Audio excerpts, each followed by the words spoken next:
எல்லாருக்கும் வணக்கம். இன்னைக்கு நம்ம அதிசய மனிதர் முருகப்பெருமான் ஐயாவை பார்க்க வந்திருக்கோம்.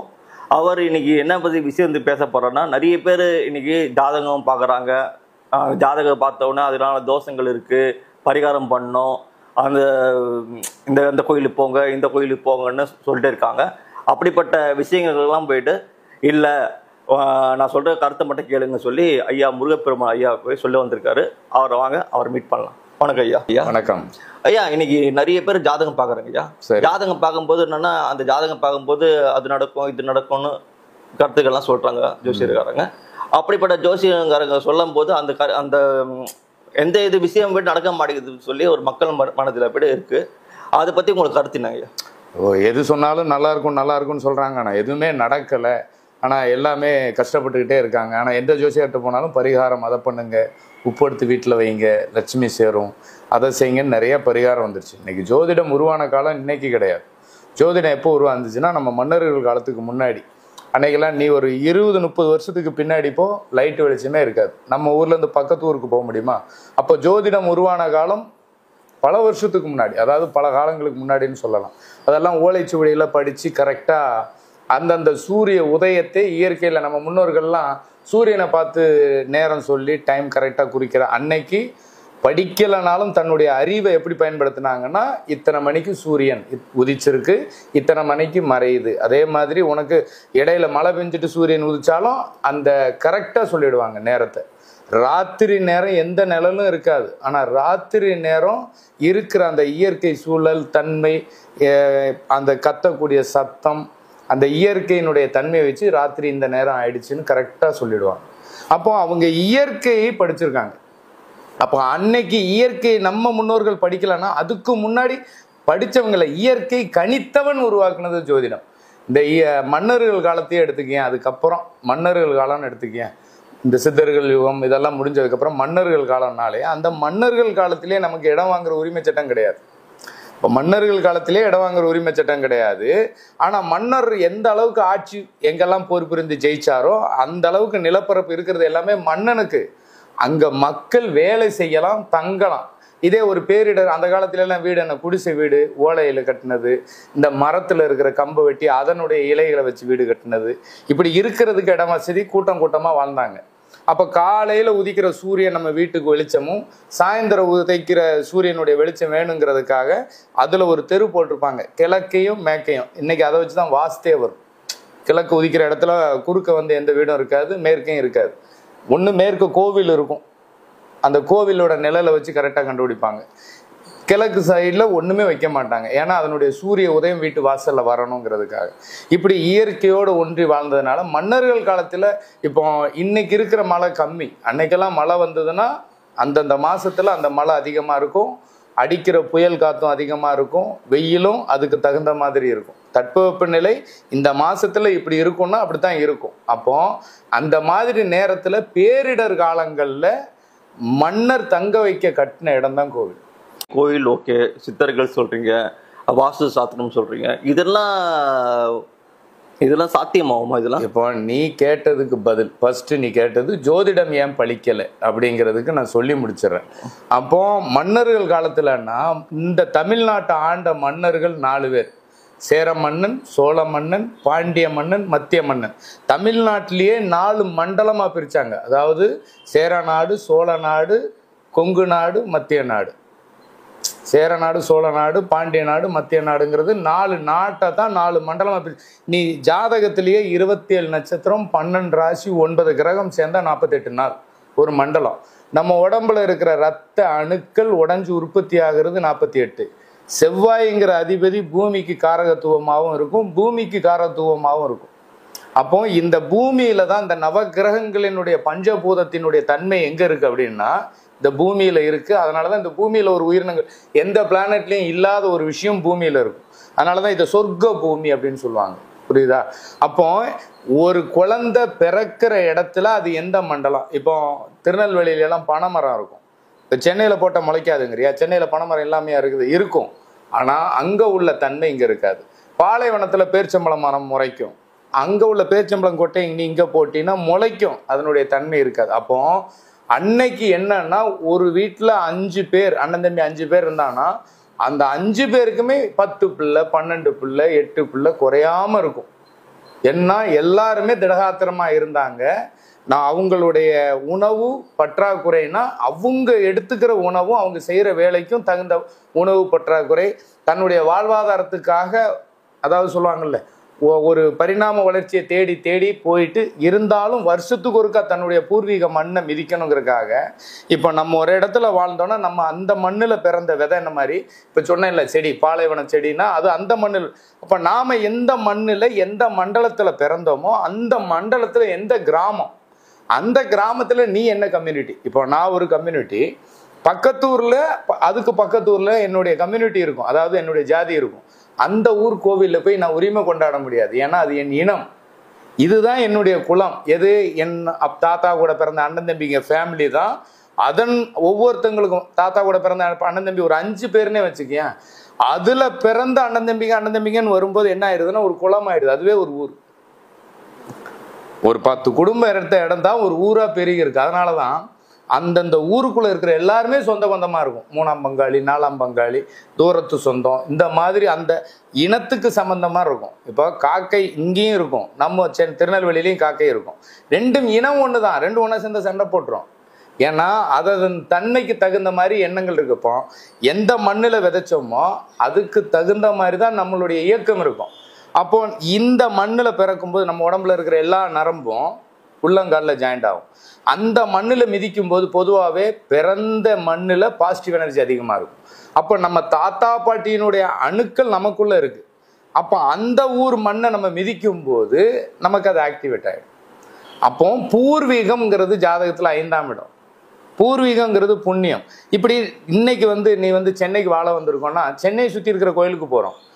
அதே மாதிரி எந்தெந்த கோயிலெலாம் பிரசித்தி பெற்றோ, எந்தெந்த கோயில் நல்லா, இப்போ ஒரு ஜாதகம் சொல்கிறாங்கன்னா முதல்ல படித்தவங்களுக்கு வேலைன்னாங்க, படித்தா அறிவு வளரும் நாங்கள் ஒரு காலத்தில், இப்போ படித்தா வேலைங்கிறாங்க. அதே படித்தவங்களுக்கு வேலை இருக்கான்னு தெரில. ஆனால் இன்னைக்கு ஒரு ஜோதிடர்கிட்ட போய் ஒரு 300 ஸ்டூடெண்ட்டு ஒரு வகுப்பு எடுத்துக்கிறாங்க, அப்புறம் 2ஆவது வகுப்பு 3ஆவது வகுப்புன்னு இப்படி எடுத்தவங்க மறுபடியும் வெளியில் அதை கற்றுக்கிட்டு உன் வாழ்க்கையில் என்ன நடக்கும் நடக்காது, எந்தெந்த காலங்களில் உனக்கு என்னென்ன பிரச்சனை வரும், திருமணம் நடக்குமா, குழந்தை பிறக்குமா, இப்படி இருக்குமான்னு ப்ரெடிக்ட் பண்ணுறதுக்கு தான் ஜாதகம் பார்க்குறாங்களே தவிர, நம்ம முன்னோர்கள் வருமுன் காப்போம், எந்த கிரகம் கெட்டிருக்கோ அதுக்கு தகுந்த உறவு கெட்டுடும், நம்ம உடம்புல அந்த உறுப்பு கெட்டுடும், அதுக்கு தகுந்த உணவுங்கிற நவதானியம்.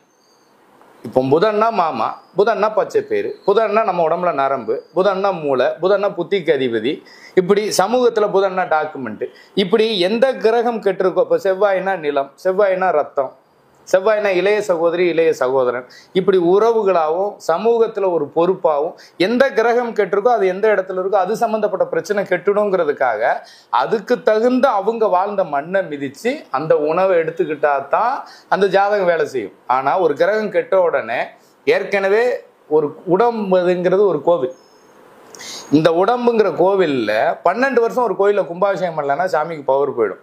இந்த 12 பேர் இந்த முன்னோர்கள் பிறந்த ஊர் மண்ணை நம்ம அப்பாவுடைய அப்பா அம்மா அம்மாவுடைய அப்பா அம்மா, இப்போ குட்டி அப்பன் 8 அடினா குட்டி 16 அடி அப்படின்னு சொல்லுவாங்க. நம்ம தாத்தா சொத்து பேரனுக்கு அப்படின்னா நம் முன்னோர்கள் வாழ்ந்த மண்ணை குறிப்பிட்ட வருஷம் மிதிக்கலைனாலே அந்த அணுக்கள் இயங்காம தான் ஜாதகம் கெட்டிருக்கும். அப்போ நமக்கு அது தாத்தா வழி பாட்டி வழியில தான் நமக்கு வரும். தாத்தா வழி பாட்டி வழியினுடைய அணுக்கள் தான் நம்ம உடம்புல இருக்கும். அந்த பூர்வீகங்கிற மண்ணை யார் ரொம்ப வருஷம் மிதிக்கலையோ அந்த கிரகம் ஜாதகத்துல கெட்டிருக்கும். ஒரு குடும்பத்துல ஒரு 5 குழந்தை இருக்கா, எங்க அண்ணன் நல்லா இருக்கான், அக்கா நல்லா இருக்காங்க, தங்கச்சி நான் தான் கஷ்டப்படுறேன்பாங்க. ஏன்னா இவங்க ஜாதகத்துல அந்த கிரகம் கெட்டிருக்கும். அப்போ இவங்க அந்த ஊர் மண்ணை மிதிச்சு அதுக்கு தகுந்த உணவு எடுத்துக்கிட்டாங்கன்னா அவங்க லைஃப் மாறும். ஆனா இங்க என்ன சொல்லிடுறாங்கன்னா, ஒரு கிரகம் கெட்டு அவங்களுக்கு பிரச்சனை வருதுன்னா அந்த கிரகத்தின் கதிர்வீச்சு விழுகிற இடத்துக்கே போறோம். முதல்ல அந்த அணுக்களை இயக்கணும், அந்த ஊர் மண்ணை மிதிக்கணும். ஒரு செல்போன்ல இருக்குன்னா முதல்ல பேட்டரி அது இருந்தால் தான் உன் செல்போன் இயங்கும். அது மாதிரி நமக்கு அந்த பூமிங்கிற எர்த்து அந்த மண்ணை மிதிக்கணும். அதனால நம்ம அப்பாவுடைய அப்பா அம்மா அம்மாவுடைய அப்பா அம்மா நமக்கு தாத்தா பாட்டி மாதிரி, நம்ம அப்பாவுக்கு தாத்தா பாட்டி அவங்க அப்பாவை பெற்றது 2, அவங்க அம்மாவை பெற்றது 2, அம்மாவுக்கு தாத்தா பாட்டி அவங்க அப்பாவை பெற்றது 2, அம்மாவை பெற்றது 2. இதுதான் அப்பன் 8 அடி, அப்பாவுக்கு அது 8 ஊர். அதே மாதிரி நான் இப்போ ஒரு கல்யாணம் பண்ணிட்டேன்னா என் மாமனாருக்கும் மாமியாருக்கும் 4 4 8, இந்த 16 பேரினுடைய அணுக்கள் தான் என்னுடைய வாரிசு. அப்ப இந்த 16 பேர் பிறந்த ஊர் மண்ணை மிதிக்கணுங்கிறதுக்கு தான் கோவில், குளம், நம்மளுடைய இனம் இப்படி பிரிச்சு இந்த மனித இனத்தை காப்பாத்துறதுக்காக உருவாக்கப்பட்ட ஒரு ஜோதிட அங்கம் தான் ஜோதிட சாஸ்திரம். ஜோதிடர் மேல நம்பிக்கையே இல்லை. இதை நீங்க சொல்ற விஷயம் இன்னொரு பாயிண்ட் என்னன்னா, எனக்கு நான் இப்போ நம்பிக்கை இருக்கணும்னா எந்த ஊர்ல பிறந்த, என்னுடைய சொந்தங்கள் என்ன, என்னுடைய எந்த இதுன்னு சில பேர் தெரியாது. ஏன்னா இன்னைக்கு நிறைய பேர் ரேஸ் போல ஓடிக்கிட்டே இருக்காங்க. இருக்கும்போது இவங்களுக்கெல்லாம் போயிட்டு நீங்க என்ன சொல்ல வரீங்க? அது மட்டும் அதாவது நீ எவ்வளவு வேகமா போனாலுமே ரோட்ல ரொம்ப வேகமா போற இடத்துல சிக்னல் என்ன சொல்லியிருக்காங்க? நில், கவனி, செல். முதல்ல ஆரஞ்சு லைட்டு போடுது, அப்போ உனக்கு பிரச்சனைன்னு ஒன்று வாழ்க்கையில ஸ்டார்ட் ஆகுது. அப்போ ரெட்டு போடுது, அப்போ ரெட்டு போட்டு மறுபடி கிரீன் போடும்போது தான் நீ வேகமா போற. அப்போ நமக்கு வாழ்க்கையில எங்க பிரச்சனை இருக்குங்கிறத நின்று யோசிச்சு, இப்போ இந்த பில்டிங் ஸ்ட்ராங்கா இருக்குன்னா பேஸ்மெண்ட், ஒரு மரத்துல நோயினா மருந்து உரமும் வேருக்கு. அப்போ நமக்கு வாழ்க்கையில பிரச்சனைனா பூர்வீகத்துல எங்க நம்ம விட்டுட்டோம்? திக்கற்றவனுக்கு தெய்வம் துணை. திக்கு பிளஸ் கற்றவன், அதாவது உருவம் 1, துருவம் 2 அப்பா அம்மா, திசை 4 அப்பாவை பெற்றது அப்பா. அதாவது உருவம் 1ன்னா நான், துருவம் 2னா எங்க அப்பா அம்மா, திசை 4 எங்க அப்பாவை பெற்றது 2, எங்க அம்மாவை பெற்றது 2, திக்கு 8 எங்க அப்பாவுடைய தாத்தா பாட்டி 4, எங்க அம்மாவுடைய தாத்தா பாட்டி 4. இந்த 8ஐ கற்றவனுக்கு தெய்வம் துணை. அந்த 8 ஊர் மண்ணு தெரியணும். இங்க இறைவா திக்கும் தெரியல, திசையும் தெரியலன்னா இங்க தன்னுடைய அப்பாவுடைய அப்பா அம்மா, அம்மாவுடைய அப்பா அம்மாங்கிற தாத்தா பாட்டி ஊரே நிறைய பேருக்கு தெரியல. ஆனா இந்த பூர்வீகமே தெரியாத வேறில்லாத தலைமுறைக்கு ஜோதிடம் எப்படி பலிக்கும்? முதல்ல பூர்வீகங்கிற வேர் தெரிஞ்சாதான் உன்னுடைய பரிகாரம், உன்னுடைய பலன் பலிக்கும். இங்க எல்லாமே தப்பா இருக்கு. அதாவது மறதி இருக்கலாம், ஆனா நீ வேறே தெரியாத மறதினா, நீ மருந்த பக்கத்து மரத்துல கொண்டு போய் மருந்து உரமும் வச்சுன்னா இந்த மரம் எப்படி நல்லா இருக்கும்? தாயா இருந்தாலும் பிள்ளையா இருந்தாலும் வாயும் வயிறும் வேறன்னா, ஒரு குடும்பத்துல 5 குழந்தைங்க பிறந்தாலும் 5 பேரும் பூர்வீகம் போகணுங்கிறதுக்கு தான் அன்னைக்கு விழா காலம்ங்கிறதே ஊர்ல இருக்கிற திருவிழா தான். பொழுதுபோக்குங்கிறதே 4 சொந்த பத்தத்தின் வீட்டுக்கு போய் நல்லது கெட்டதுல கலந்துக்கிறது தான். இன்னைக்கு பொழுதுபோக்கு அம்சத்துக்கும் நிறைய வந்துருச்சு. நிறைய பரிணாம வளர்ச்சிங்கிற பேர்ல வீட்டுக்குள்ளேயே செல்போனுங்கிற பேர்ல எல்லாம் வந்துடுச்சு. அப்போ உங்களுக்கு இன்னைக்கு எதுக்காக ஜாதகம் பார்க்காங்கன்னா, நீ இதை செஞ்சா பணம் வரும்னு மட்டும்தான் சொல்றாங்களே தவிர, ஜோதிடம் நோயற்ற வாழ்வே குறையற்ற செல்வம்ங்கிற நம் தலைமுறையினுடைய அணுக்களை கடத்தி கடத்தி கடத்தி ஒரு குழந்தைக்கு அந்த குடும்பத்தினுடைய அணுக்களை முழுசா கொண்டு போய் சேர்க்கறதுக்காக தான் ஜோதிடத்தை கொண்டு வந்து விட்டாங்க. மனித இனம் அழிஞ்சிடக்கூடாது. இன்னைக்கு பாருங்க, 80% பேத்துக்கு 40% பேத்துக்கு குழந்தை இல்லை. இன்னும் ஒரு 2 ஜென்ரேஷன் போச்சுன்னா 80% பேத்துக்கு குழந்தையே இருக்காது.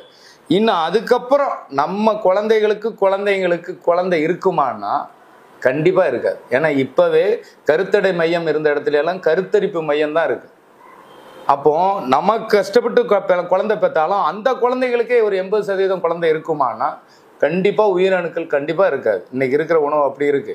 அப்போ மனித இனமே அழிஞ்சதுக்கு அப்புறம் நீ எங்க வாழ போற, எதை வாழ வைக்க போற, எதை ஆள போற, யார ஆள போறீங்க, என்ன பண்ண போறீங்க, அந்த பணம் உங்களை எப்படி உங்க தலைமுறை அழிச்சு நீங்க மட்டும் வாழ்றதுக்கு பேரு எதுக்கு ஜோதிடம்?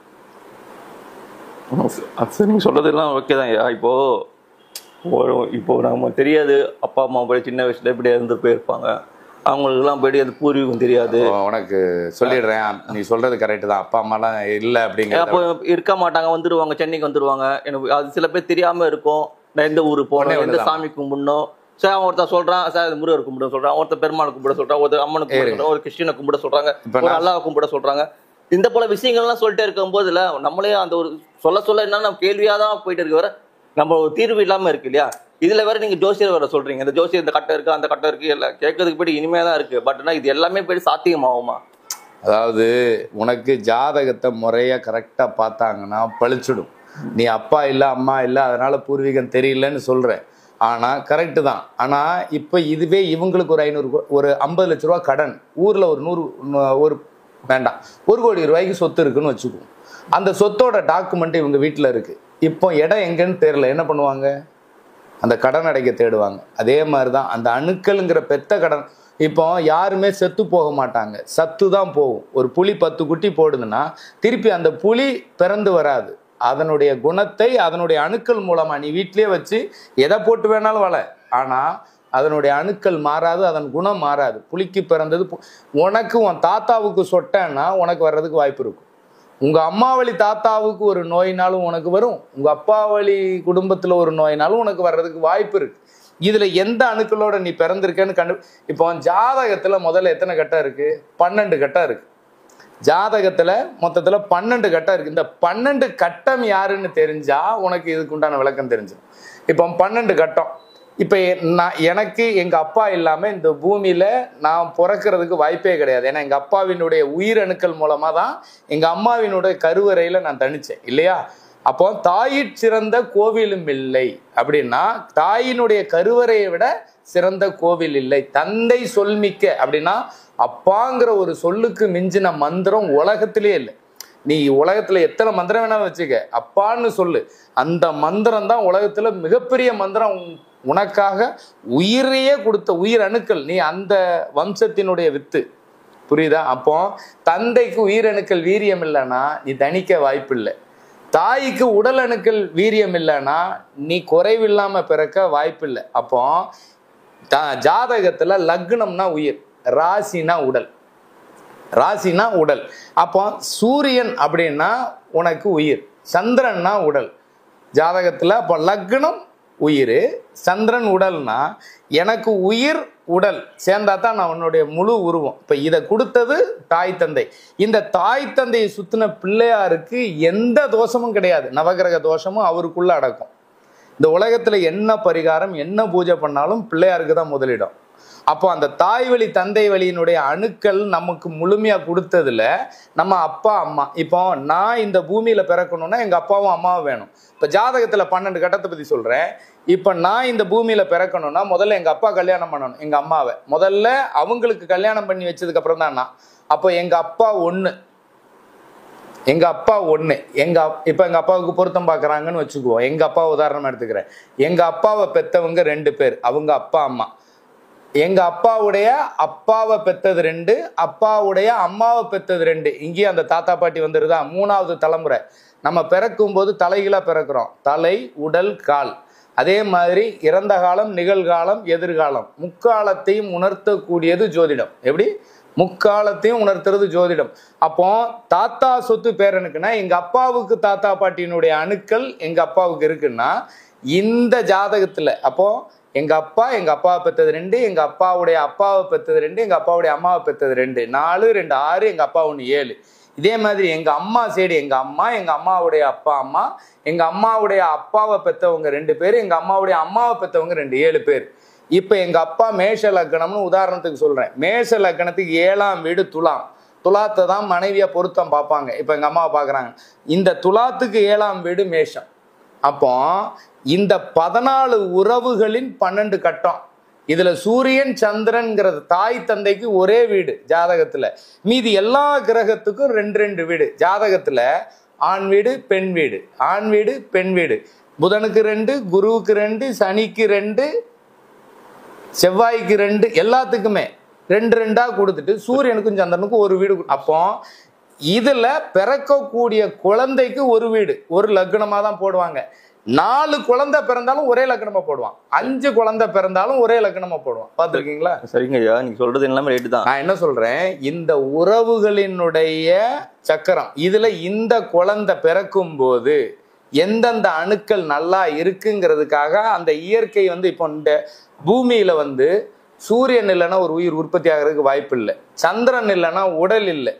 இதுல காக்கும் கடவுள் எம்பெருமாள் நாராயணன்னா பார்க்கடல், கடல் இல்லைன்னா வான் மேகம் இல்லை, வான் மேகம் இல்லைன்னா மழை இல்லை, மழை இல்லைன்னா இயற்கை இல்லை, இயற்கை இல்லைன்னா அதனுடைய பரிணாம வளர்ச்சியான நாம இல்லை. இது எல்லாத்துக்கும் காரணம் பஞ்சபூதம்ங்கிற அடிப்படை. சொல்றது சொல்லி முடிச்சிடுறேன். இந்த இயற்கையினுடைய அடிப்படையில தான் இந்த சுழற்சி மாதிரி தான் மனிதனுடைய இப்ப அப்பா மாதிரியே இருக்கான், தாத்தா மாதிரியே இருக்கான், பாட்டி மாதிரியே இருக்கான், அம்மா மாதிரியே இருக்கிறான் அப்படிம்பாங்க. இவங்களுடைய அணுக்கள் உனக்குள்ள இருக்கும். கடவுள் எப்படி? கடவுள் உனக்குள் அவனின்றி ஓர் அணுவும் அசையாது. அப்போ உன் அணுக்களா உள்ள இருக்கிறதே உன் முன்னோர்கள் தான். நமக்கு சந்திரன் மாதிரி உடல் வளர்ந்து தேயும், இந்த உடல் வளர்ந்து தேய்ந்து அழியும், மறுபடியும் வளரும். அதே மாதிரி நம்மளுடைய தலைமுறைங்கிறது ஒரு வேப்ப மரத்தினுடைய வித்து வேப்ப மரம் தான். இப்போ டைனோசர்னு ஒரு இனம் இருந்துச்சா, இன்னைக்கு அது இல்லை. அப்போ அதனுடைய இனம் அழிஞ்சதுன்னா தான் இப்போ ஒரு குட்டி இருந்தாலும் அதனுடைய வம்சம் இருக்குன்னு சொல்லுவோம்ல. இப்போ காந்தியடிகள் சொல்றோம் அவங்க வம்சம் இருக்கு இல்லையா. இந்த மாதிரி நம்மளுடைய தலைமுறை இருக்கிற வரைக்கும் நம்மளுடைய அணுக்களை அந்த மண்ணை மிதிச்சு அதுக்கு தகுந்த உணவை சாப்பிட்டா மட்டும்தான் இந்த 12 கட்டம் ஆக்டிவேட் ஆகும். ஜாதகத்துல ஒரு கிரகம் கெட்டிருக்குன்னா உனக்கு பிரச்சனை வரும். உன் தம்பி ஜாதகத்துல ஒரு கிரகம் கெட்டிருந்ததுன்னா அவனுக்கு பிரச்சனை வரும். ஏன் ஜாதகத்துல ஒரு கிரகம் கெட்டிருந்ததுன்னா எனக்கு தான் பிரச்சனை வருமே தவிர, இதுவே இன்னொருத்தர் ஜாதகத்தை பார்க்கும்போது அந்த புதன் அவனுக்கும் அதே ராசி அதே நட்சத்திரமா இருந்து அவன் வேற ஒரு நாட்டுல வேற ஒரு இடத்துல பிறந்திருந்தான்னு அது மாறும். இடத்துக்கு இடம் தன்மை மாறும். அப்போ நம்மளுடைய பூர்வீகம்ங்கிறது 5ஆம் இடம், பூர்வ புண்ணியம்ங்கிறது 5ஆம் இடம், குழந்தைங்கிறது 5ஆம் இடம், குழந்தையும் தெய்வமும் 5ஆம் இடம். நம் முன்னோர்கள் உருவாக்கக்கூடிய அடுத்த தலைமுறை இருக்கிறதுலே மிகப்பெரிய செல்வம் குழந்தை செல்வம். அதனுடைய அணுக்களை இயக்கக்கூடியதுதான் நம்மளுது. அப்போ நோயற்ற வாழ்வே குறையற்ற செல்வம், இப்படி எல்லாமே 5ஆம் இடங்கிறது தான் குறிக்கும். 5ஆம் இடம் தான் வயிறு. அந்த வயிறுங்கிற இடத்த குலசாமியாவும் சொல்லிடுவாங்க. 10ஆம் இடம் கர்மஸ்தானம்ங்கிறதையும் வயிறு. அப்போ நீ இந்த 8 பேர் குடும்பத்துல 10ஆம் இடங்கிறது வயிறுன்னு சொல்றேன்ல, அவங்க எந்த மாதிரி உணவுகளை உட்கொண்டாங்களோ, அவங்க உடம்புல என்னென்ன அணுக்களினுடைய தன்மை இருந்ததோ அந்த தன்மை நமக்குள்ள நல்லா இருக்கா கெட்டு போயிருக்கான்னு பார்த்து அதை சரி செய்து நம்ம வாழ்க்கையில வரக்கூடிய கெட்டதையும் நல்லதா மாத்தி வாழ்க்கையில பிரச்சனையும் சரியாக்கி கொண்டு போறதுக்கு உருவாக்குன ஜோதிட அஸ்திரம் என்னும் சாஸ்திரம் இயற்கையின் குடும்பத்தினுடைய ஜோதிடம். நீங்க சொல்றது ஓகே, எல்லாமே ஓகே தான். என்ன சொல்றேன், இப்போ நான் வெளிநாட்டுல இருந்து போர் நடந்துச்சுப்பா. இப்போ அங்கேருந்து இப்படி என்ன நடந்துச்சு, அது சின்ன வயசுல நான் வந்துடுறேன். இப்போ இஸ்ரேல்லேருந்து வரேன், ஏதாவது மற்ற நாட்டிலேருந்து போய்ட்டு இந்தியாவுக்கு வந்துடுறேன் வச்சுக்கோங்க. இந்தியாவில் வரும்போது இந்த சாஸ்திரம் சம்பிரதாயம் இதெல்லாம் இருக்குது. அப்படி இருக்கும்போது நான் பூர்வீகம் பற்றியும் தெரியாது, அவன் எந்த விஷயமும் தெரியாது. அப்போனா நான் யாரை சுற்றுறது, பிள்ளையாரை சுற்றினா போதுமா? நான் ஒன்று சொல்லட்டா, திங்கிற உணவுக்கு தகுந்த மாதிரி தான் எண்ணம். இப்ப வெளிநாட்டுல இருந்து வேடந்தாங்கல் பறவை இங்க வந்தாலோ, இங்க இருந்து சீசனுக்கு அது அங்க போனாலோ திருப்பி போயிடும், அதுவும் திருப்பி அங்கேயே போயிடும். அதே மாதிரி வெளிநாட்டுல இருந்து வந்த விதைக்கு பேர் ஹைபிரிட்னு வச்சிருக்கீங்க. இன்னைக்கு ஓரின சேர்க்கை, நம்ம எந்த உணவை திங்கிறோமோ அதுக்கு தகுந்த மாதிரி தான் எண்ணம். ஓரின சேர்க்கை செடி திங்கிறதுனால விதை இல்லை. அதே மாதிரி கலர் கோழி குஞ்சு தான் நிறைய வச்சிருந்தாங்க, மளிகை கடையில் 4 மாத்திரை தான் இருந்தது. திங்கிற உணவுல இருந்து எல்லாமே உங்களுக்கு விதையில்லாத பொருளை திங்கிறதுனால குழந்தைங்க எப்படி ஆணுக்கு ஓரின சேர்க்கை செடியை சாப்பிட்றதுனால ஆணுக்கு ஆண் விரும்புறது, பெண்ணுக்கு பெண் விரும்புறது. புரியுதா உனக்கு? இந்த உணவினுடைய வெளிப்பாடு தான் எண்ணமா இருக்கும். நம்மளுடைய எண்ணம் தான் செயலாகும். நீ ஒரு பொண்ணை என்னவா பார்ப்ப, நீ என்னவா பார்க்குறியோ அதுதான் உன்னுடைய எண்ணம், அதுவா தான் உன்னுடைய செயல் அங்கே இருக்கும். நல்லது கெட்டதுங்கிறது உன்னுடைய செயல் தான் தீர்மானம் பண்ணும். நீ என்ன தொழில் பண்ணணும், நீ என்னவா ஆகணுங்கிறது உன்னுடைய எண்ணம். அந்த செயல் அப்போ ஒரு கிரகம் கெட்டுறதுக்குன்னா உன்னுடைய எண்ணத்துல அது நல்லதா வராது. இதை செஞ்சாதான் நல்லா இருக்குங்கிற ஒரு விஷயத்த செய்வே, அங்க தப்பாயிடும். அப்போ உணவே மருந்து. அப்போ எந்த கிரகம் கெட்டிருக்கோ அதுக்கு தகுந்த உணவு எடுத்துக்கணும். உனக்கு உதாரணத்துக்கு சொல்றேன், முதல் இரவுக்கு பாலும் பழமும் கொடுக்குறாங்களே எதுக்கு? First night. உங்க இதுல சொல்ல போனா ஃபர்ஸ்ட் நைட்டுக்கு பாலும் பழம் ஏன் கொடுக்குறாங்க?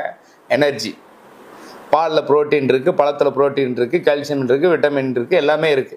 இன்னைக்கு நீ ஏதாவது ஒரு விசேஷம்னா பஃபே சிஸ்டம். ஆனா அன்னைக்கு விசேஷ நாட்கள்ல தான் நல்ல உணவு. ஏன்னா சுத்தி இருக்கிற அத்தனை பேரும் 10 நாளைக்கு முன்னாடியே தங்கி அந்த கல்யாணத்தன்னைக்கு தான் விருந்து தடபுடலா இருக்கும், நல்ல உணவுகளை சாப்பிட்டுருப்பாங்க. 6 மணிக்கு மேல விளக்கு வெளிச்சம் கிடையாது, 6 மணிக்கு முன்னாடியே சாப்பிட்டு முடிச்சிருவாங்க. அப்போ அந்த 6 மணிக்கு முன்னாடியே சூரிய உதயத்துக்கு அஸ்தமனத்துக்கு முன்னாடியே சாப்பிட்டு முடிச்சிடுறாங்க. சூரிய உதயத்துக்கு முன்னாடியே எந்திரிச்சிருவாங்க. அப்போ சூரியன் அஸ்தமனம் ஆகி அந்த நிழல் அதாவது வெளிச்சம் இருக்கும் போதே சாப்பிட்டு முடிச்சிருவாங்க. இப்படி சாப்பிட்டு முடிச்ச உடனே கணவன் மனைவி திருமணமானவங்களை எப்படியும் ஒரு தனி அறையில தான் தங்க வச்சிருப்பாங்க இல்லையா? அப்படி தனி அறையில தங்க வைக்கும்போது பாலும் பழமும் கொடுக்குறாங்கன்னா நம்ம சயின்ஸ் ரீதியா அன்னைக்கே இயற்கையை கணிச்சாங்கன்னு சொன்னேன் அவனுடைய அறிவு திறனால. அப்போ சயின்ஸ் ரீதியா நம்ம உடம்புக்குள்ள கழிவுகளோ இப்போ ஒரு உணவு சாப்பிட்டோம்னா அது கழிவாகிக்கிட்டே இருக்கும் இல்லையா? அப்போ நம்ம உடம்புக்குள்ள கழிவுகள் இருந்ததுன்னா கணவன் மனைவி அப்போ ஒன்று சேர்ந்தாங்கன்னா குழந்தை ஊனமா பிறக்கிறதுக்கு 100% வாய்ப்புகள் உண்டு. அதே மாதிரி இரவு நேரங்களில் நம்மளுடைய அணுக்கள் எல்லாமே உறங்குற நேரம், நம்மளுடைய சில அணுக்கள் மட்டும்தான் இயங்கும். அப்போ எல்லாத்துக்கும் ஓய்வு கொடுக்கணும் அப்படின்னு சொல்லியிருப்பாங்க. நம்ம ராத்திரி நேரம் கண்ணு முழிச்சா பாடி ஹீட் ஆகிடும், ராத்திரி நேரம் நல்லா ஓய்வு கொடுங்க, ஒரு ராத்திரி தூங்கலைனாலே உங்களுக்கு நோய் வரும் அப்படின்னு சொல்லிடுவாங்க. இன்னைக்கு பணத்துக்காக ஐடி கம்பெனியில் வேலை செய்றீங்க, முடிச்சு அது வேற, வெறும் பணமே வாழ்க்கையாக மாறிடுச்சு. ஓகேவா? பணத்தை பார்த்தா பணமும் வாங்கி தொலைக்கணும்னா அன்னைக்கு அத்தனை பேருமே யார் மரணித்தாலும் கவலைப்படுறது இல்லை. புரியுதா? அப்போ ஒரு குழந்தை ஒரு பாலும் பழமும் கொடுக்கும்போது நம்மளுடைய அணுக்கள் இயங்குற நேரம் காலையில் 4:30 to 6. சூரியன் உதிக்கிறதுக்கு கடல்ல இருக்கக்கூடிய நேரம் 4:30 to 6. சூரியன் எப்போ கடல் மேல்மட்டத்துக்கு வருதோ ஆக்சிஜன் உற்பத்தி ஆகிற இடம் கடல், ஹைட்ரஜன், கால்சியம், சோடியம்னு உற்பத்தி ஆகிற இடம் கடல். எண்ணற்ற நதிகள் மூலிகையோடு கலப்பது கடல். எந்த விஷத்தை கலந்தாலும் எதை கலந்தாலும் கெட்டு போகாதது கடல். எந்த நோய் வந்தாலும் கடல் மீனுக்கோ கடல் வாழ்வீனுக்கோ அவ்வளவு நோய் வராது. அவ்வளவு உப்பு இருந்தாலும், அவ்வளவு நதிகள் கலந்தாலும் உப்பின் அளவு குறையாது. செப்டி டேங்கு, சாக்கடை, நமக்கு கிருமி நாசினியா இருந்து நோயிலிருந்து பாதுகாக்கிறது உப்பு. ஆனா அந்த உப்பு சத்து கடல்ல இருக்கிற எந்த உயிரினத்துக்கும் ஏறாது. ஆனா செத்ததுக்கு அப்புறம் அதனுடைய கருவாடு கூட கெட்டு போகாது. அப்போ நம்ம உடம்புல இருக்கிற எல்லா அணுக்களும் இயங்குற நேரத்துல அந்த 48 நாளைக்கு ஒருக்க அணுக்கள் உடஞ்சு உற்பத்தி ஆகுது. இந்த 8 ஊர் மண்ணை மிதிச்சு அந்த கடல்ல குளிச்சோம்னா நம்ம உடம்புல இருக்க எண்ணற்ற துகள்கள் வழியா அத்தனை அணுக்களும் பரவி நம்ம அடுத்த 48 நாள்ல உற்பத்தி ஆகிற அணுக்கள் இன்னும் நல்ல வீரியமா இருக்கும். 144 அப்படின்னா 144ங்கிறது தடை உத்தரவு. 48 + 48 + 48 348. வருந்தும் விருந்தும் மருந்தும் விருந்தும் 3 நாள். இதை 348 எடுத்தோம்னா 144. எந்த ஒரு கெட்டதும் உன் உடம்புல அந்த அணுக்களுக்கு அண்டாது. இதை 4 மாசத்துக்கு ஒரு முறை இந்த 8 ஊர் மண்ணை மிச்சு கடல்ல குளிச்சாலே உனக்கு ஜாதகம் வேலை செய்ய ஆரம்பிச்சிடும். ஆனா ஒரு குழந்தை பிறக்கணும்னு நான் சொல்ல வந்துடுறேன். பாலும் பழம் கொடுக்குறாங்கன்னா அந்த அணுக்கள் முழுசா போய் சேரணுங்கிறதுக்காக காலையில 4:30 to 6 அப்போ காலையிலேயே எந்திரிச்சு உடல் கழிவுகளை வெளியில அகற்றணும். அதுக்கப்புறம் உடலை தூய்மைப்படுத்தணும். நம்ம அணுக்கள் ஒரு விதை போடணும்னாலே காலையில 4:30 மணிக்கு போட்டுருவாங்க. சூரிய உதயம் நல்லா ஒரு 10 மணிக்கு முன்னாடியே போட்டு முடிச்சிருவாங்க. ஏன்னா நம்மளுடைய அணுக்கள் இயங்குற நேரம் காலையில் 4:30 to 6. ஒரு விதை விதைக்கிற நேரம். அதே மாதிரி அடுத்த தலைமுங்கிற விதையை விதைக்கிறதுக்கு ஒரு ஆணின் அணுவும் பெண்ணினுடைய உடல் அணுவும் ஒன்றாய் சேர்ந்து அடுத்த தலைமுறைங்கிற விதையை விதைக்கிறதுக்கு 4:30 to 6ங்கிறது தான் பிரம்ம முகூர்த்தம். நீ பிரம்மா பிரம்மா பிரம்மான்னு சொல்லிக்கிட்டே இருந்தீங்கன்னா அம்மான்னு வந்து முடிஞ்சிடும். அப்ப அந்த பிரம்ம முகூர்த்தம் உன்னை அம்மாவாக மாற்றும். எப்படி? கருவே பிள்ளை. இந்த கருவேப்பிலை இருக்குல்ல, எல்லா சமையலையும் கடைசியா வரும். அந்த கருவேப்பிலை உருவி, நாட்டு கருவேப்பிலை உருவி பச்சை தண்ணி சுடுதண்ணி ஒரு டம்ளர் குடிச்சாலே கருவறையில் இருக்கிற அத்தனையும் கிளீன் பண்ணிடும். ஆனா சமைக்கும் போது கடைசியா வரும், சாப்பிடும்போது முதல்ல குப்பைக்கு போயிடும். அப்படிதான் இன்னைக்கு இருக்கிற நல்லதும். அப்போ இறைவனை பள்ளி அறையில வைப்பாங்க தெரியுமா? அதுவே ராத்திரி விட்டுட்டு காலையில எந்திரிச்சு அவரை குளிப்பாட்டி கருவறையில இறைவனை ஒன்று சேர்த்து எப்படி பள்ளி அறையில வச்சுட்டு 6 மணிக்கு மேல குளிப்பாட்டி மறுபடியும் அலங்காரம் பண்ணி பூஜைக்கு வைக்கிறது முறை. இறைவனையே பிரம்ம முகூர்த்தத்துல ஒன்று சேர்க்காத நம்மளுடைய இனம் நமக்கு சாந்தி முகூர்த்தத்தை நைட்டு 12 மணிக்குள்ள தான் குறிச்சு கொடுப்பாங்க. அப்படி 12 மணிக்குள்ள குறிச்சு கொடுக்கும்போது முழுமையான அணுக்களும் போய் சேராது. அப்படி இருக்கிறதுனாலதான் இன்னைக்கு இவ்வளவு குழந்தைகள் நிறைய விஷயங்களை அவர்கள் அதாவது பெத்தவங்க செஞ்ச பாவமும் புண்ணியம் பிள்ளையை சேரும்னா யாரும் தெரிஞ்சு பண்ணியிருக்க மாட்டாங்க. அறியாமையால் செய்த தவறு, அறியாமையால் செய்த பிள்ளை தன் பிள்ளைகளையும் தன் சந்ததியையும் பாதிச்சிருது இல்ல. அப்போ தீதும் நன்றும் பிறர் தர வாரா. நல்லது கெட்டதுங்கிறது அடுத்தவங்களால நமக்கு வராது. நாம எதை மறந்துட்டோமோ அதான் நில் கவனி செல். இங்க எந்த ஒரு விஷயத்தையும் நின்று நிதானமா கவனிச்சு செஞ்சோம்னா வாழ்க்கையில துன்பமோ பிரச்சனையோ எது வந்தாலும் சரி செய்ய முடியும். ஜோதிடம் பார்த்தீங்கன்னா ஒருத்தர் போய்ட்டு ஒவ்வொரு மாதிரி சொல்றாங்க. அதை பத்தி உங்களுக்கு கருத்து என்னங்க? ஒவ்வொருத்தங்க ஒவ்வொரு மாதிரினா வாக்கிய பஞ்சாங்கம் இருக்கு, திருக்கணித பஞ்சாங்கம் இருக்கு, ஏஎல்பின் இருக்கு, இன்னும் ஜாதகம் வளர வளர வளர்ன்னு நிறைய முறைகள் வந்துருச்சு. அதாவது ஜோதிடத்துல நிறைய வகைகள்ல பார்த்து உங்களுக்கு இது நடக்கும் அது நடக்கும், உங்களுக்கு இந்த முறை தான் கரெக்டு அப்படின்னு சொல்லி இன்னும் ஆராய்ச்சிகளும் தேடல்களும் இருந்துகிட்டே இருக்கு. எதுக்குன்னா நாம சொல்றது ப்ரெடிக்ட் பண்ணி கரெக்டா அவங்களுக்கு கொடுத்துடணும். உனக்கு இந்த வயசுல இதுதான் நடக்கும். ஜனனமும் மரணமும் இன்னைக்கும் யாராலையும் கண்டுபிடிக்க முடியாது. புரியுதா? சரிங்க ஐயா. இந்த வயசுல இதான் நடக்குதுன்னு எப்படி அவங்க நீங்க கணிக்கிறீங்க? அது இருக்கிறத வச்சு இந்தந்த தசைகளுக்கு காரணமும் தசா புத்தியை வச்சு சொல்லிடுவாங்க. அதுலேயுமே ஒரு வருஷ பலன் அப்படின்னா ஜோதிடம் உருவாக்கியது தமிழர்கள். இதை மாற்று கருத்தே கிடையாது. சித்தர்கள், ஞானிகள், ரிஷிகளால் பெரிய பெரிய மகான்களால் அதை பராமரிக்கப்பட்டு இன்னைக்கு மக்களுக்கு அதை தொன்று தொட்டு பாரம்பரியமாக அதை படித்து கொஞ்சம் கொஞ்சமாக, அதாவது நாளுக்கு நாள் எப்படி நம்ம தலைமுறை அழிஞ்சிக்கிட்டே இன்னைக்கு நிற்குது, அது மாதிரி அவங்க உருவாக்கின காலங்களில் அவ்வளோ பர்ஃபெக்டாக கணிச்ச ஜோதிடம் இன்னைக்கு என்னதான் பர்ஃபெக்டாக கணிச்சாலும் தப்பாக தான் போகுது. காரணம் முதல்ல இயற்கையை பார்த்து நேரம் மணின்னு சொன்னேன். முதல்ல இயற்கையினுடைய நேரம் சரியாக இருக்கணும். இப்போ வாக்கிய பஞ்சாங்கம்னு எடுத்துக்க, இதுதான் பழைய காலத்தில் உள்ளது. வாக்கிய பஞ்சாங்கம் ஒரு வருஷத்துக்கு 365 நாள், 365 நாள். அதே மாதிரி தமிழ் மாசத்தை நீ கூட்டினா 365 நாள் வரும் தமிழ் மாசம். இந்த தமிழ் மாசம் வரும்போதெல்லாம் சூரியன் ஒரு கட்டத்துக்கு நகரும். அப்போ உயிர் ஒவ்வொரு கட்டத்துக்கு நகரும். இந்த சூரியன் சுற்றி முடிக்கிறதுக்கு ஒரு வருஷம். பூமி தன்னைத்தானே சுற்றி கொள்கிற நேரம் 24 மணி நேரம். சந்திரன் தன்னைத்தானே சுற்றி கொள்கிற நேரம் 27 மணி நேரம். இதைத்தான் 27 நட்சத்திரமாகவும் 24 மணி நேரம் ஒரு நாளாகவும் சூரியன் சந்திரன் அடிப்படையில தான் ராசி லக்னம் தசா புத்திங்கிறது மற்ற கிரகங்களினுடைய சுத்தும் போது எந்த கிரகத்தின் கதிர்வீச்சு படுதோ அதுக்கு தகுந்த மாதிரி எத்தனை வருஷத்துக்கு உண்டான பலனை பிரித்து 365 வருஷம் ஒரு வருஷம். இப்போ 365ங்கிறது ஒரு வருஷங்கிறது எப்படி கனெக்ட் பண்ணனா தமிழ் மாசத்தை மட்டும் கிடையாது. இப்போ சூரியனுங்கிறது உயிர். இப்போ தமிழ் வல்லினம், மெல்லினம், இடையினம், இறந்த காலம், நிகழ்காலம், எதிர்காலம். தமிழ் மொழிங்கிறது நம்ம கிட்டத்தட்ட ஒரு 5000 வருஷத்துக்கு முன்னாடி உள்ளதுன்னு சொல்றாங்க இல்லையா? அப்போ எப்போ உருவாச்சுங்கிறதெல்லாம் இப்போ எனக்கு தெரியாது. இந்தியா முழுவதுமே தமிழ் மொழின்னு சொல்றாங்க இல்லையா? இமய முதல் குமரி வரைக்கும் தமிழர்கள் தான் வாழ்ந்தாங்க அப்படின்னு சொல்றாங்க. அப்போ தமிழ் மொழி இருக்கிறதுலே மூத்த மொழி. அது எப்படியே நமக்கு தெரிஞ்ச வரைக்கும் ஆராய்ச்சி வல்லுநர்கள் அது ஒரு பக்கம் போகட்டும். ஆனால் ஜோதிடத்துக்கு சொல்றேன், உயிர் எழுத்துக்கள் 12, ஜாதக கட்டம் 12. அப்போ உயிர் அப்படின்னாலே உயிர் எழுத்துக்களை வச்சு உருவாக்குன மொழி மொத்தம் எத்தனைன்னா தமிழ் மொழி 247. தமிழ் மொழி 247. உடல் அப்படின்னா சந்திரன். சந்திரன் இல்லைன்னா உருவம் இல்லை, சூரியன் இல்லைன்னா உயிர் இல்லை. அப்போ அந்த உயிர் எழுத்துக்கு உருவமாக இருக்காது அந்த 12 கட்டம். சந்திரன்கிறது உடல் தன்னைத்தானே சுற்றி கொள்கிற நேரம் 27 மணி நேரம். அப்போ அந்த 27 நட்சத்திரத்துக்கும் உட்பாதம், ஒவ்வொரு நட்சத்திரத்துக்கும் 4 பாதம், 108 பாதம் மொத்தம். ஓகேவா? அப்போ 247 மொழியும் எப்படி 12 உயிர் எழுத்துக்கள் 247 இருந்ததோ அதே மாதிரி 27 நட்சத்திரத்துக்கு உட்பாதம் 4 27 × 4 108. 108 + ஒரு 247 எவ்வளோ ஆச்சு? 355. இவை எல்லாமே நவ கிரகங்களாலும், எப்படி நவ கிரகங்களால் நம்ம உடம்புல சனினா எலும்பு, சூரியன்னா கண்ணு, செவ்வாய்னா ரத்தம், புதன்னா நரம்பு, மூளை, கல்லீரல், இப்படி எல்லா கிரகத்தினுடைய உறுப்புகளையும் உனக்குள்ள போட்டாச்சு, ஒரு மனுஷனுக்குள்ள போட்டாச்சு. அப்போ இந்த மனிதன் உருவாகிறதுக்கு தட்ப வெப்பநிலையா இருக்கிறது என்ன அப்படின்னா பூமி. இந்த பூமியில தான் பஞ்சபூதம், நெருப்பு, நிலம், நீர், காற்று, ஆகாயங்கிற பஞ்சமுகம்ங்கிற அதாவது சொல்லுவாங்கல்ல பஞ்சமுகன், அதாவது பூதநாயகன் அப்படின்னா விநாயக பெருமான். அப்போ சூரியன்னா சிவன் வச்சுக்க, சந்திரன்னா பார்வதின்னு வச்சுக்க.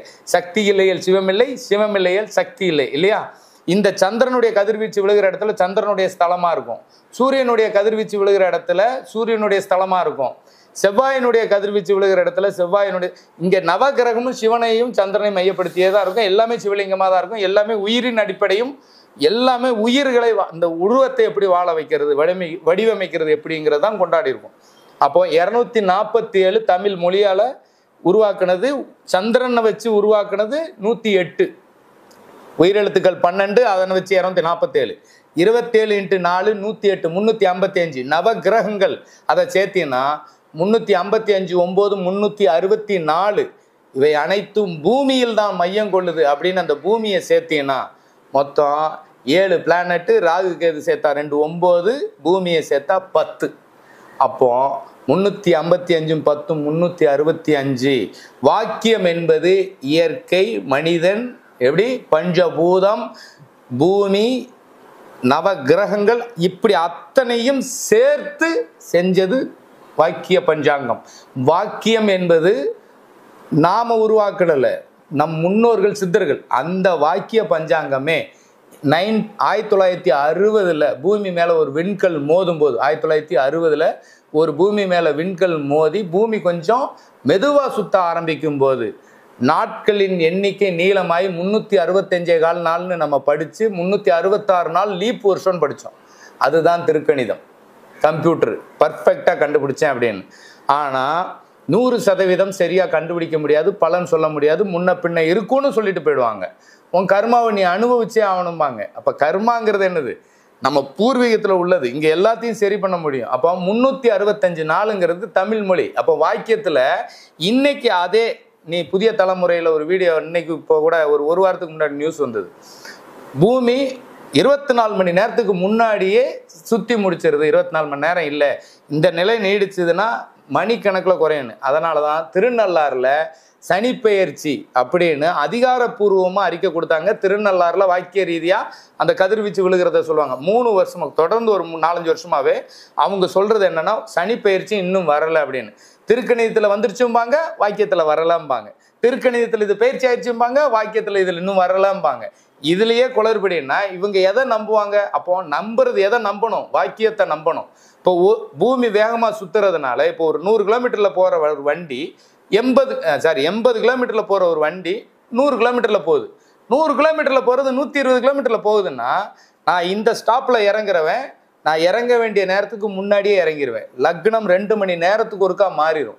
அந்த லக்னத்துக்குள்ளே இருக்கிற 9 பாதம் 10 நிமிஷத்தில் மாறிடும் லக்னம். ஆனால் சூரியன் 12 கட்டத்தையும் சுற்றி வர்றதுக்கு 24 மணி நேரம். சூரியன் அதாவது லக்னம் 12 கட்டத்தையும் சுற்றி வர்றதுக்கு 24 மணி நேரம். சூரியன் சுற்றி வர்றதுக்கு 1 வருஷம். அப்போ இந்த லக்னம் 12 சுற்றுச்சுனாலே 1 வருஷ பலன் வித்தியாசம் வருதா? இப்போ சனி பயிற்சி 1 வருஷம் வித்தியாசம்.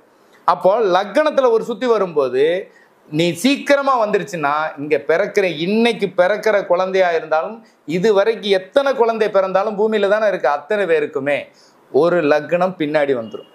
இதுவே 24 மணி நேரத்தில் அப்போ 1 வருஷ பலன்னா கிரக பயிற்சியை நிறுத்த முடியாது. அப்போ அந்த 1 வருஷ பலனுக்கு ஒரு கட்டம் பின்னாடி போயிடும்.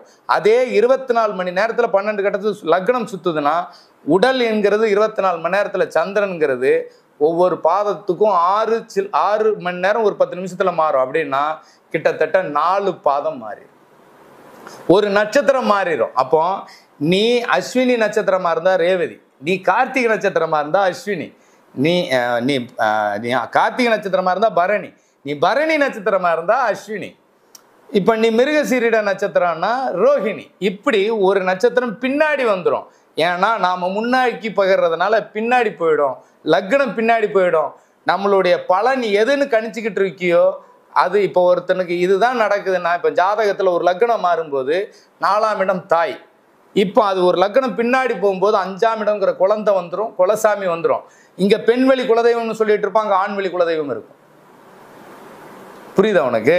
அதே மாதிரி 7ஆம் இடங்கிற பொருத்தத்துக்கு பதிலாக ஒரு லக்னம் பின்னாடி போகும்போது அது 8ஆம் இடம் ஆகிடும். அதனால தான் அன்னைக்கு இல்லாத கணவன் மனைவி பிரச்சனை, லிவிங்கு, ஒருத்தனுக்கு ஒருத்திங்கிற இல்லாமல் பாகுபாடு இல்லாமல் இஷ்டத்துக்கு வாழ்கிற இந்த நெறி நிறைய கோர்ட்டு கேஸுன்னு இருக்கிறதுக்கு காரணம் இந்த நேரத்தின் அதாவது இயற்கையை கணித்து சரியான முறையில் பார்க்காதது தான். இன்னைக்கு இந்த லேடி சூப்பர் ஸ்டார் வரைக்குமே 3 வருஷத்துக்கு ஒருத்தன் பிரச்சனை வரும்னு ஒருத்தவங்க சொல்லியிருக்காங்க. யாரே லேடி சூப்பர் ஸ்டார் நயன்தாரா மேடமுக்கு 3 வருஷம் பிரச்சனை வரும் அப்படின்னு ஒருத்தர் சொல்லியிருக்காங்கன்னா இங்கே நேரத்தையே சரி பண்ணாமல் அந்த அம்மாவுக்கு எப்படி இந்த உலகத்தில் பிறந்த அத்தனை தமிழ் மக்களின் தலையெழுத்தையும் மாற்றி அமைக்க முடியும், இயலும், முயற்சி உடையார் இகழ்ச்சி அடையார், ஜோதிடம் என்பதை மாற்றி நம் தலைவிதியை விதியால் விதியை மதியால் வெல்லலாம். விதி என்பது பிரம்மா எழுதுனதுன்னா பிரம்மா இயற்கையில் என்னத்தை படிச்சாருன்னா அரளி செடி. அந்த அரளி செடியில் விதை விஷம், பூக்கள் ஆக்சிஜனை தரும். அதான் நம்மளுடைய அறிவு கல்லடிப்பட்டாலும் கண்ணடிப்படக்கூடாது அப்படின்னா கல்வி தடைப்பட்டாலும் அறிவுங்கிற கண்ணு கெட்டிடாம இந்த உலகத்தில் பள்ளி பாம்பு பூராம் இனி எதை எடுத்தாலும் இந்த மண்டை ஓடு ஓம் வடிவில் இருக்கும். பிரணவம் அப்படின்னா உயிர் அப்படிங்கிற இந்த மண்டை ஓடினுடைய நாசி 7 சக்கரங்கிற 7 தலைமுறையை தான் இயக்கும். இந்த நாசியினுடைய சத்தம் தான். அப்போ அந்த 7 சக்கரையினுடைய அணுக்களை இயக்கக்கூடிய நாசி காற்று இல்லைன்னா வெறும் காற்றடைத்த பை இந்த உடம்பு, சதை பிண்டமும் வாழாது இல்லையா? இந்த பஞ்சபூதம் இல்லைன்னா இந்த உடல் உருவாகாது இல்லையா? அப்போ இந்த நாசி அப்படிங்கிறது என்ன சொல்லுதுன்னா, கார்பன் டை ஆக்சைடு என்னும் கெட்டதை விடு, ஆக்சிஜனே என்கிற நல்லதை எடு. அப்போ நாசி யோகம், வாசி யோகம்னு ஒன்று இருக்கும். அப்படின்னா என்ன அர்த்தம்? பிரபஞ்சத்தில் இருக்க எண்ணத்தை அதான் தியானம் பண்ணுமா, எண்ணத்தை ஒருநிலைப்படுத்தி உன் பூர்வீகம் என்ன 7 தலைமுறைங்கிற 7 சக்கரத்தை இயக்கி அதுக்கு அறிவு இங்க கொண்டு வந்து நிறுத்துங்கிறான. என்ன அர்த்தம்? அறிவை பயன்படுத்தி, எப்படி அறிவை பயன்படுத்தி கெட்டதை விட்டு நல்லதை எடு. இந்த கெட்டது பிரபஞ்சத்துல ஒன்றை சார்ந்து ஒன்று இருக்கும், புரியுதா? அப்போ இந்த உலகத்தில் இருக்கிற எந்த ஒரு கெடுதலையும் நல்லதா மாற்றக்கூடிய சக்தி மனிதனுடைய அறிவுக்கும் மனிதனுடைய சிந்தனைக்கும் இருக்குன்னு நிரூபிச்ச வாக்கிய பஞ்சாங்கத்தை பார்த்தால் ஜோதிடம் பலிக்கும்.